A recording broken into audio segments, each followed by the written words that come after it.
Welcome to my channel. And आज मैं आपके लिए एक और वीडियो लेके आ गई हूँ जिसमें कि हम बात करेंगे how to score 95 plus marks in your board examination. तो बच्चों, आप सभी लोग जानते होंगे कि आपके बोर्ड एग्जाम्स आ चुके हैं बिल्कुल पास। सो स्टूडेंट्स, आप सभी को पता है कि आपके बोर्ड एग्जामिनेशन स्टार्ट होने वाले हैं।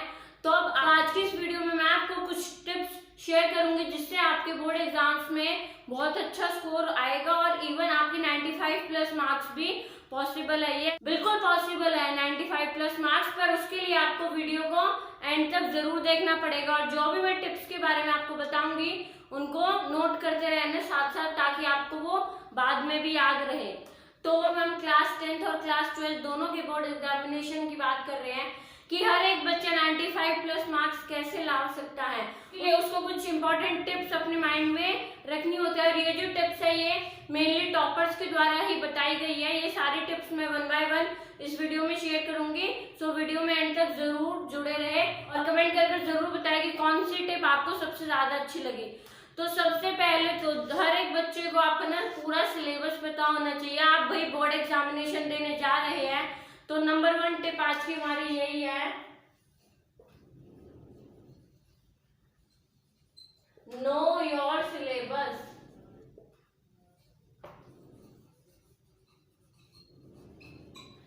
जैसा कि आपको पता है कि अभी कोविड के चलते रैशनलाइज सिलेबस आया था, क्लास 10th का भी क्लास 12th का भी। तो आपको अपने सारे टॉपिक्स के बारे में पता होना चाहिए, कौन कौन से टॉपिक आपके एग्जाम पॉइंट ऑफ व्यू के लिए इम्पोर्टेंट है और कौन से टॉपिक्स आपको पढ़ने हैं। चलो मान लिया कि सबको अपना सिलेबस तो पता ही है। सिलेबस पता चलने से क्या एग्जाम्स में अच्छे मार्क्स आ जाएंगे? नहीं, उसके लिए कुछ और बातें भी ध्यान में रखनी पड़ेंगी। सबसे पहली बात, the quality matters not the quantity matter. Quality matters, quantity does not matter. जो क्वालिटी होती है, जिस बुक से आप पढ़ रहे हो उन बुक्स की क्वालिटी अच्छी होनी चाहिए। ये नहीं कि उनकी क्वांटिटी ज्यादा। अगर आप 10-12 रिफ्रेशर्स या बुक्स ले आते हैं प्रैक्टिस के लिए तो उनसे क्या होता है, कंफ्यूजन क्रिएट होती है आपके माइंड में कि इस बुक में तो ये लिखा था, दूसरी बुक में ये लिखा है। तो उस कंफ्यूजन को रिमूव करने के लिए अपनी एनसीईआरटी पर फोकस करिए। और क्लास 10th और क्लास 12th में बोर्ड एग्जाम्स में सबसे ज्यादा मेन एनसीईआरटी ही होती है। एनसीईआरटी से बाहर कोई भी सिलेबस नहीं आता है। तो सबसे सेकंड पॉइंट, तो आज की वीडियो में हमारी सेकंड टिप है, focus on your NCERT.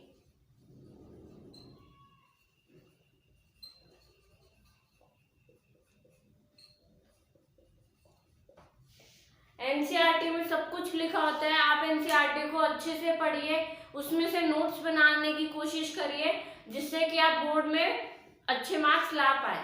Second tip से हमें समझ आया कि हमें बहुत सारी बुक्स को इकट्ठा नहीं करना है। अगर आपको प्रैक्टिस करनी है तो आप उसके लिए कोई एक बुक जो आपके टीचर्स ने प्रेफर कर रखी होगी उससे कर सकते हैं, but focus on your NCERT.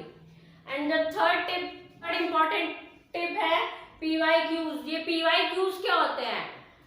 Previous year question papers. तो जो बोर्ड में पिछले साल क्वेश्चन पेपर्स आए हैं, आप 10 इयर्स के प्रीवियस ईयर क्वेश्चन पेपर्स को उठा लीजिए और उनसे प्रैक्टिस करिए।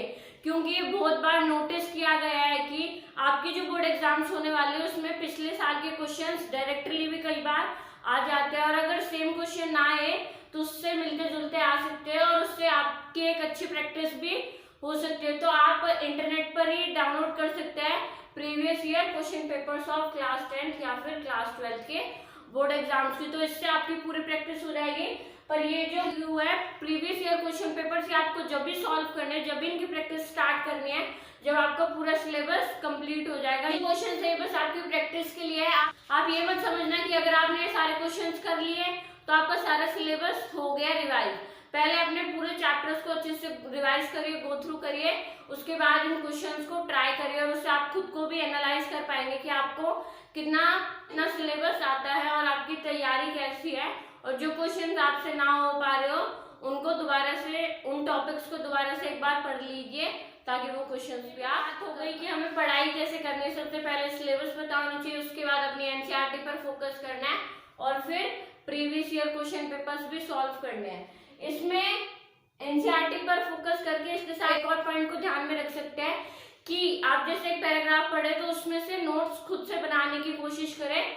उससे आप जैसे जैसे चैप्टर तो पूरा बड़ा होता है, तो उस चैप्टर को एक पेज में कवर कर देना अपने खुद के बनाए हुए नोट्स। उसे नोट्स बनाएंगे तो उससे आपका कॉन्सेप्ट और भी ज्यादा क्लियर होगा और आपको समझ आ जाएगा कि मैंने क्या पढ़ा था, और उस हिसाब से अपने नोट्स आप बना लेंगे। इन नोट्स का ये बेनिफिट होता है कि जब आप रिवीजन करने बैठते हैं ड्यूरिंग योर एग्जाम्स, तो आप उन नोट्स को पढ़ सकते हैं बजाय कि सारा चैप्टर आप बार बार रिवाइज करें। तो नोट्स में सारी इंपॉर्टेंट बातें होती है और वो आपने खुद लिखा है तो आपको पता होगा कि किस टॉपिक की आपने क्या इंपॉर्टेंट चीज ली है, उससे भी आपकी बहुत अच्छी प्रैक्टिस हो जाएगी। तो इसमें आप एक और चीज ले लेना, नोट्स। और ये नोट्स आपको किसी और के नहीं उठाने, अगर आप खुद से बनाएंगे तो उसमें आपकी ज्यादा अच्छे से प्रैक्टिस होगी। तो नोट्स जरूर बनाइए, एक एक पैराग्राफ लीजिए और उसमें से छोटे छोटे नोट्स या पॉइंट्स आप जिस तरह से आपको सही लगे उस तरह से लिख सकते हैं। तो ये तो बात हो गई कि पढ़ाई कैसे करनी है। एंड अब बात करते हैं हमारी अगली टिप की।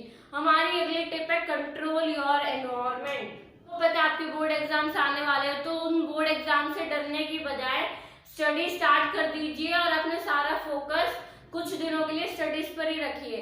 और मतलब क्या है कंट्रोल योर एनवायरनमेंट, आपके आसपास जो भी हो रहा है उन चीजों से आपको अपने माइंड को हटाना है, डिस्ट्रैक्शंस को अवॉइड करना है, फ्रेंड्स, मोबाइल फोन्स, इन सब चीजों से थोड़े दिनों के लिए दूर रहना है। दूर रहने का मतलब इनको अवॉइड करना है। और मैं ये नहीं बोल रही कि आपको मोबाइल फोन्स को बिल्कुल ही नहीं लेना, अगर आपको अपने स्टडी से रिलेटेड कुछ भी देखना है तो वो आप जरूर कर सकते हैं, बट आपको खुद को भी पता होता है कि क्या आपकी लाइफ में डिस्ट्रैक्शंस होती हैं, उनसे दूर रहना बहुत जरूरी है इन टाइम।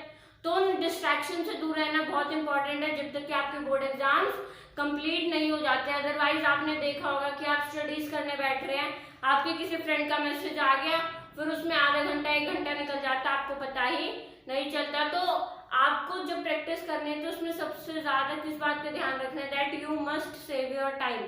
आपके पास अब टाइम कम है और चैप्टर्स और सिलेबस ज्यादा है, तो हर चीज को अच्छे से प्रैक्टिस करोगे तभी आपके 95 प्लस मार्क्स आ पाएंगे।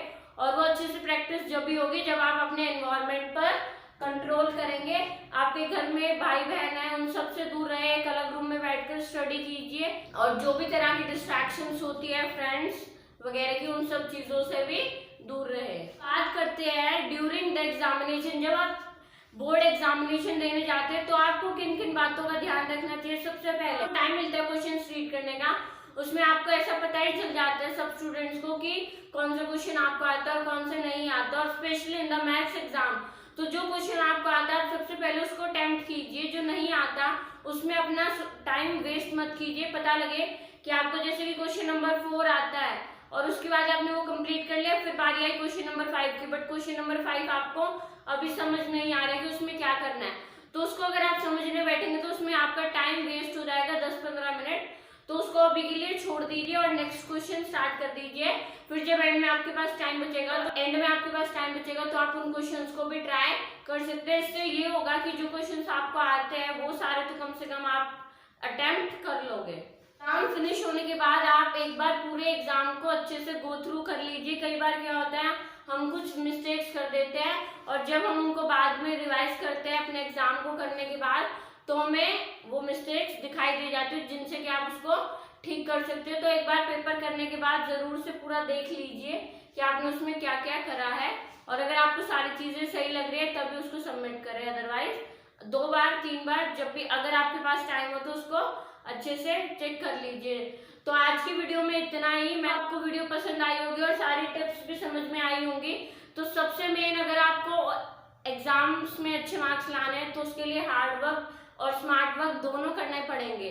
खाली हार्ड वर्क करने से भी कुछ नहीं होता, स्मार्ट वर्क भी साथ में करना पड़ता है। जो बच्चे इन सब बातों का ध्यान रखते हैं वही टॉपर्स बनते हैं और उन्हीं के 95 प्लस मार्क्स आते हैं। तो ये कोई बड़ी बात नहीं है, ना ये कोई मुश्किल काम है। आप सभी बच्चे 95 प्लस मार्क्स ला सकते हैं। I hope you like my video. Thank you for watching.